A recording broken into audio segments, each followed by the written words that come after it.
خپل اولاد د الله له دین سره آشنا کا، د قرآن سره آشنا کا، د قرآن په معنی پوی کا، قرآن ورته لار ښیي. څوک چې له قرآن سره وي او د قرآن سره رښتینی داسې نه چې تش په مطلب کوشش پکار دی. والذین جاهدوا فینا لنهدینهم سبلنا. الله پاک ورته لار ښیي چې ابراهیم علیه السلام د یوه بت پرست په کور کې داسې پیغمبر کوی شي،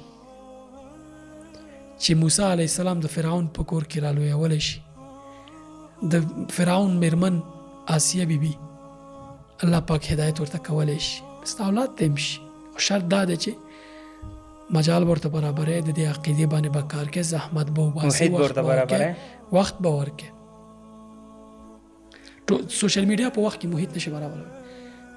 چې موبایل اولاد سره وي داسې دی لکه جغرافیه ورته هیڅ بیا مهمه نه ده. نو موبایل باید اولاد ته په کوم عمر کې سړی ورکول؟